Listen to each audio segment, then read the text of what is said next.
Well, hello everyone. Hi there. As you know, it is my new job to yell on the internet like a loon whenever I am becoming unhinged, which here we are because guess what? I actually look at the news and it is kind of frightening, isn't it? I mean, are we seriously? It's not funny, but you almost have to laugh so you won't cry. Are we seriously on the brink of World War III? Good Lord, that's a tongue twister if you don't concentrate. Are we on the brink of World War III? I mean, can you imagine in the year 2025, like we would actually have a wide world war? I mean, humans could not be any stupider than they were 10,000 years ago. Like, this is just peak ridiculousness. So yes, I'm now on the internet with my little tool, my microphone that I had to pull out from my old school marketing job days, ranting on the internet. So I'm only posting this for posterity, just to be on record, because no one cares about my thoughts necessarily. But just, just so we're clear where Shalina stands, no, I'm not for this. And I have a perspective that I don't see enough of us talking about. I see a lot of brilliant think pieces. I see people asking lots of good questions about, like, how did we get here? What's going on? Is it because of the Balfour Agreement? Is it because a genocide? Is it because Iran wants nuclear weapons? Is it because of this? Is it because of that? Yes, there's lots of reasons, but we are not getting to the root of it. So let's get, in my opinion, the three main reasons we are on the brink of war once again. Now, gird your loins, because you're not going to like this, and I don't even like saying it, but I can't be in a fight with the truth. Facts are facts, things are things, and here we go. Starting with number 3. Like I said, gird your loins. Men can't lead. I did not stutter. The reason why we're on the brink of war once again is because men can't lead. I'm sorry for our troubles, but I don't understand why we keep tiptoeing around this. Men are the majority of leadership on the world stage and have been for a good 10,000 years, and they are responsible for this. And they cannot lead without the direct supervision of women.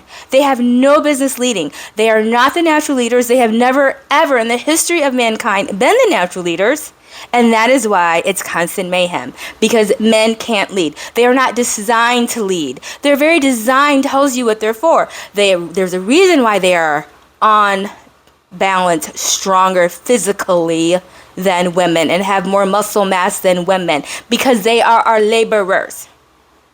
Now, don't get this twisted to mean like they are some sort of subspecies, or that they are not valued, that they aren't brilliant, that they don't have things to contribute, that they can't strategize, that they can't think, blah, blah, blah, blah, blah. No one's saying that. What we're saying is they can't lead, as evidenced by how they lead. They suck at it. Now, we all have a term that we all know now that's been going around the internet for 5 years. It's all about weaponized incompetence.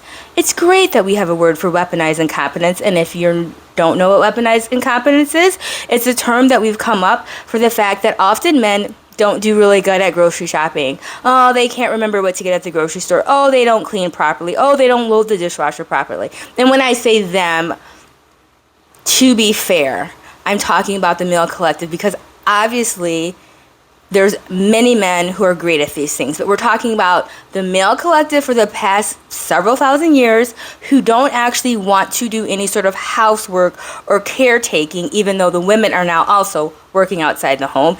And so because of that, they do it poorly. And we have a term for it now. It's called weaponized incompetence. And it's great that we have a term for it, because before you have a term for it, it almost doesn't exist. It's like we're all like operating under like, what's wrong with the men folk? Now we have a term for it and we understand it's weaponized incompetence. They don't care about it and they don't want to do it, so they do it poorly. This is what we need to think of as their leadership skills as well. They do such a terrible job at it that we're literally on the brink of war all the time, and that the entire... Oh my God, I can't believe I'm on Earth. Honestly, I just cannot believe it. That where everything is falling apart everywhere. Ecosystems are collapsing. We've got a genocide here, there, everywhere. We've got, child slavery for cobalt and this. I mean, I could just go on and on about the ails of the world.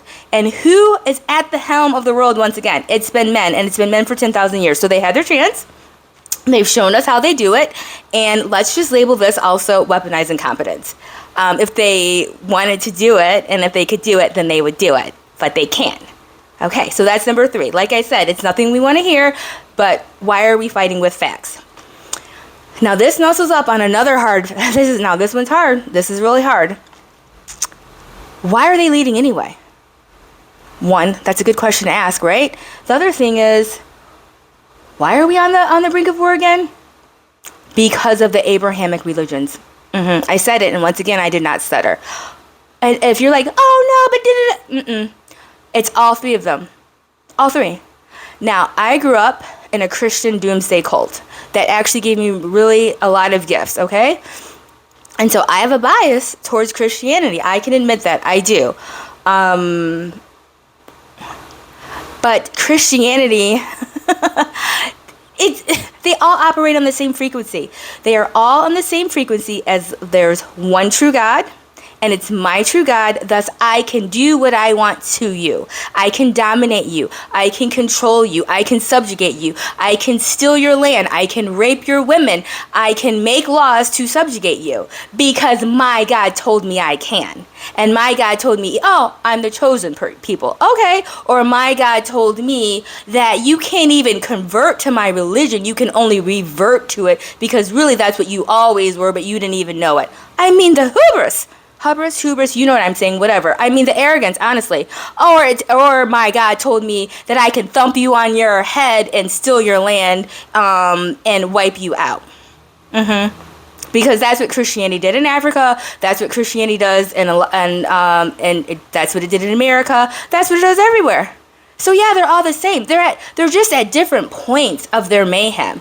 They all have a war god mentality of because my God said so, I can do what I want, and there's no repercussions. Okay, let's think about the Crusades. Let's think about the Christian fascists that are running the country now. Okay, it's all the same frequency, which doesn't mean that it doesn't give us good things, right?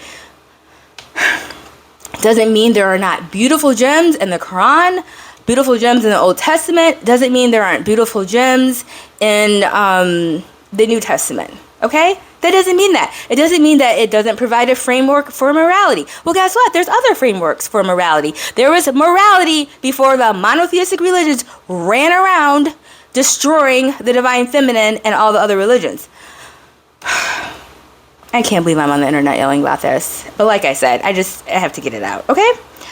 So yeah, the Abrahamic religions, despite the beautiful things they have given us, are also the root of a failing system on earth.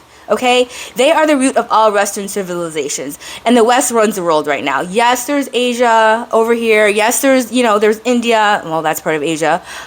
Yes, there's other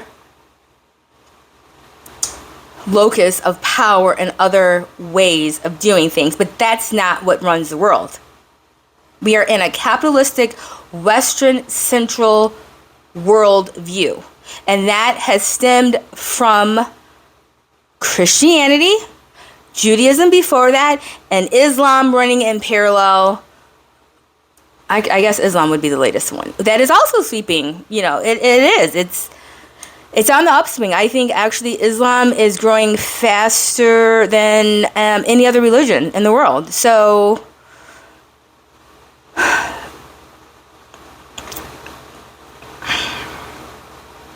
all 3 of them are problematic and have been. All 3 of them have given gifts. All 3 of them have their beauty. All 3 of them, though, are at the root of why we are falling apart on earth. Which brings me to number 3. Oh, and all 3, this is the biggest point, all 3 suppresses the divine feminine. That's the other thing. Like, as much as I love Christianity and as much as there's so much there, it's still, all of them are false religion as far as I'm concerned. Truly. The religion I raised is very much about false religion and teaching about false religion and trying not to be part of false religion. And there's other Christian sects that are similar, who they have very interesting interpretations of Revelation, and they talk about how in end times false religion will fall. What nobody is ready for is that when false religion falls, all religion is going to fall, because it's all false. All of it has some truth in it and has a lot of man-made doctrine and dogma attached to it. And all 3 are a tool of suppression and control and of empire and domination. That's what it's for. And like I said, all of them suppress the divine feminine. Which brings me to my next point. So we said, okay, what's the first problem? Men can't lead. Duh. What's the second problem? Abrahamic religions. What's the third problem? Oh, and Abrahamic religions, of course, is what's the basis of this patriarchy and that men are the natural leaders. Give me a break. The men are not the spiritual leaders. Ugh, they are not the healers. They are not the life bringers. This is why everything's backwards, because that main thing is backwards, which brings us to 3. The third problem. It's us. It's women. It's women folk. Now, I can understand that can be very unfair, because it's like, wait a second, we didn't have the reins. We don't have the reins. I know. But if we're the natural leaders and we're not leading, even if it's because they suppressed us, they took education away from us, they tried to basically lock us in the closet, they stole medicine from us, they stole spiritually. Yeah, I know. They suppress the divine feminine. They have no respect for nature. I know. But this is the problem. We fell for their own propaganda, because if anybody showed up 10 years ago talking to me about how women are supposed to be leading and blah, blah, blah, I would be literally fighting them with the Bible about it. So we are part of the problem. We do not believe that we are the natural leaders. That's the first thing. We have to know that and believe that. These men constantly send the children that we birth out into the world off to war to die for stupidity, for borders, for control of resources. And we let them. So it's on us. Because I think that scripture in Genesis, I just love...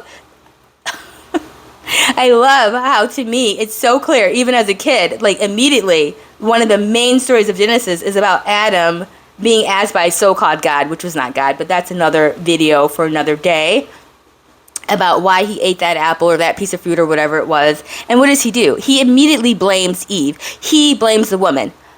He fails the first test of leadership. We can't fail it anymore. If we're the natural leaders and we're not leading, then it's our fault, even though there's all these forces that have oppressed us for years. So we need to start getting ourselves together, that like we need to lead the world. Like, this is ridiculous. And when I say we, I don't mean me. I am like not at the age of leadership yet. Grandmothers to the front. Obviously, men and women in their youth should be exploring, should be learning. Women between the ages of, no, because you'd get mad at me, so we're going to say 25, but let's say 25 to 40, 45 or whatever, they should be raising their family if that's what they want to do. They should be, nurturing their children. They should be having adventures with their significant others. That's what they should be doing. But you know what you should be doing between the age of 55 and 75? You should be running the world. So get yourselves together so we can run this shit. That's all I have to say about that. Oh, and other news. My roses are doing so great. I'm learning more about how to take care of roses. Really, they're my mother's roses, but we are working on them together, and they are in full bloom, and they smell amazing, and I'm so excited about them. So that's all I have to say on this fine day. I will have more to say in the future about this, because I guess this is my job now. And I don't want it to be my job. I'm not supposed to be ranting on the internet. I am supposed to be on the internet being articulate and calm and poised and becoming, so I can have a husband. But instead I have to yell on the internet like a freaking loon because we're on the brink of World War III. Because, once again, men can't lead. That's it. Bye. Now, lest you think I am a misandrist, I'm not. I love men, okay? So don't come at me saying, you hate men. Are you kidding me? I love men. And for the record, I have a great father who is very supportive of me. We have a close relationship. He's always been supportive of me and my endeavors. He's probably not supportive of me ranting on the internet about men can't lead, but barring that, very supportive of me. Had a great relationship with my dad. Had mostly pretty good relationships with men I've dated. I don't have some horrible sob story about, oh, they did me so wrong. Like, no, I don't hate men. I love men. I think they're funny. I think they're entertaining. I think they're strong. They have that appendage that I like. Very much like that. They help us make babies. I believe that a lot of men have a personality type of bravery, right? They're willing to risk their life and their body for causes that they believe in and for people that they love. So I love them so much. Actually, I really like men. That is why I want to relieve them from the pressure and the responsibility that they were not meant to carry and are not equipped to carry. Okay? They need clear direction. They need validation. They need a strong magnetic vision. And then they need, once they accomplish that, like I said, they need validation and gratitude, okay? They need love and nurturing, which they most like to accept via food and sex and ego stroking. They need adventure here and there. They do not need to sit around worrying about people's and children's and the people who are vulnerable, their mental, physical, and emotional health and well-being. That is not what they're made for. Why do we keep trying to make them do it? They do not care. As a collective, I'm not saying as an individual. Individually, they care about maybe their family, their children. They are not concerned about the wider world. That is women work, okay? Like, look at Mr. Rocket Man, okay? He has this grand vision of, like, ushering some new world order and intergalactic space travel and this and that. He does not give a good doggone that in order to make his scam electrical vehicles, because anybody who's willing to do the work and the research knows that electric vehicles are a scam. I mean, they're a giant scam. They are not the answer to our climate crisis. You know what? This place is going to kill me.